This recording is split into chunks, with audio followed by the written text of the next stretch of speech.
afternoon, everyone. Good afternoon. Good afternoon. Good afternoon.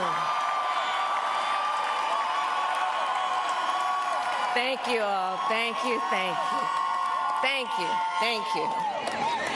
So let me say, and I love you back, and I love you back. So let me say, my heart is full today. My heart is full today, full of gratitude for the trust you have placed in me, full of love for our country, and full of resolve. The outcome of this election is not what we wanted, not what we fought for, not what we voted for, but hear me when I say, the light of America's promise will always burn bright. As long as we never give up, and as long as we keep fighting.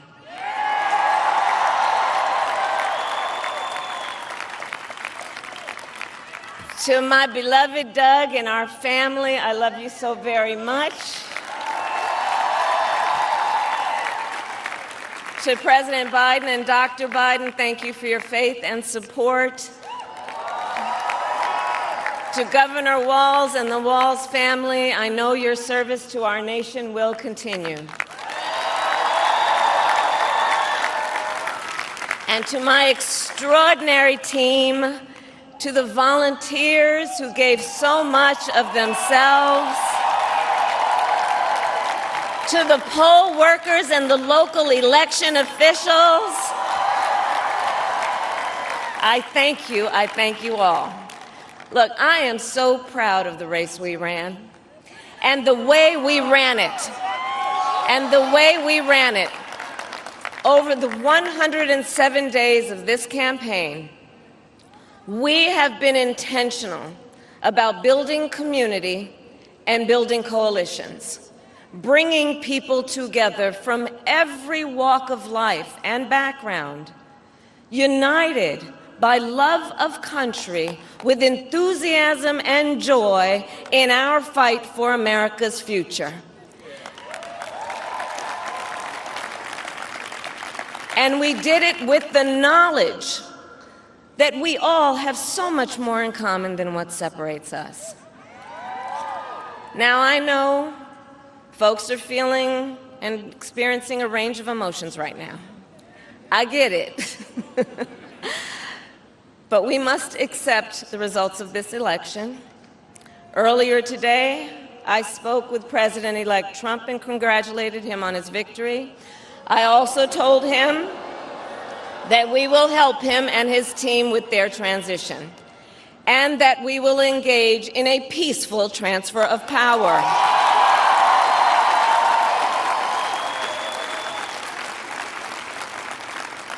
A fundamental principle of American democracy is that when we lose an election, we accept the results.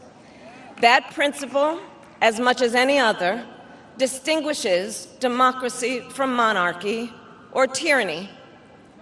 And anyone who seeks the public trust must honor it.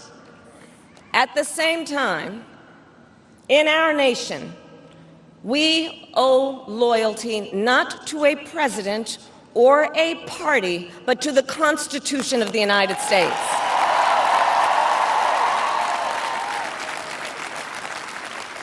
And loyalty to our conscience and to our God.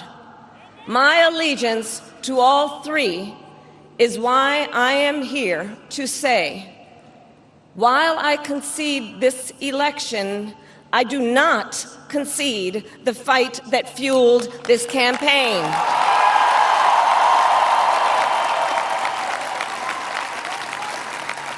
The fight for freedom, for opportunity, for fairness, and the dignity of all people. A fight for the ideals at the heart of our nation. the ideals that reflect America at our best. That is a fight I will never give up.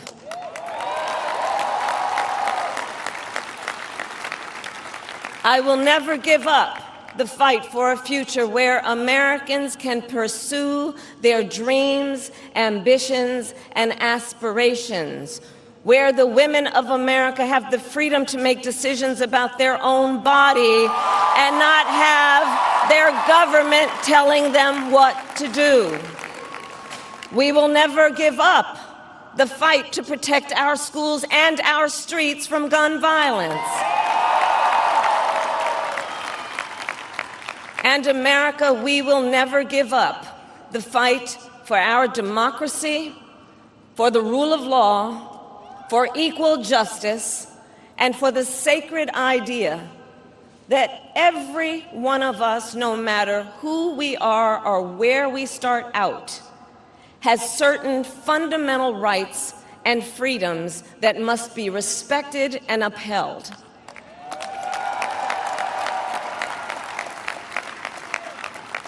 And we will continue to wage this fight in the voting booth, in the courts, and in the public square. And we will also wage it in quieter ways, in how we live our lives, by treating one another with kindness and respect, by looking in the face of a stranger and seeing a neighbor, by always using our strength to lift people up, to fight for the dignity that all people deserve. The fight for our freedom will take hard work, but like I always say, we like hard work. Hard work is good work. Hard work can be joyful work. And the fight for our country is always worth it. It is always worth it.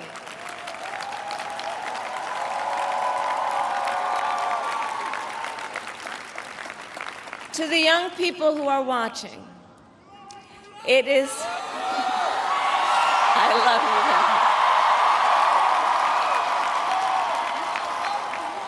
you. To the young people who are watching, it is okay to feel sad and disappointed, but please know it's going to be okay. On the campaign, I would often say, when we fight, we win. But here's the thing. Sometimes the fight takes a while. That doesn't mean we won't win. That doesn't mean we won't win. The important thing is don't ever give up. Don't ever give up. Don't ever stop trying to make the world a better place. You have power. You have power. And don't you ever listen when anyone tells you something is impossible because it has never been done before.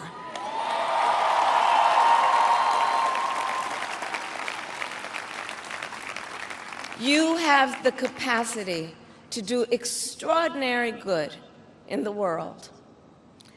And so to everyone who is watching, do not despair. This is not a time to throw up our hands. This is a time to roll up our sleeves. This is a time to organize, to mobilize, and to stay engaged for the sake of freedom and justice and the future that we all know we can build together. Look, many of you know I started out as a prosecutor, and throughout my career, I saw people at some of the worst times in their lives, people who had suffered great harm and great pain, and yet found within themselves the strength and the courage and the resolve to take the stand, to take a stand, to fight for justice, to fight for themselves, to fight for others. So let their courage be our inspiration. Let their determination be our charge. And I'll close with this. There's an adage an historian once called a law of history, true of every society across the ages. The adage is, only when it is dark enough can you see the stars. I know many people feel like we are entering a dark time, but for the benefit of us all, I hope that is not the case. But here's the thing, America, if it is, let us fill the sky with the light of a brilliant, brilliant billion of stars. The light of optimism, of faith, of truth, and service.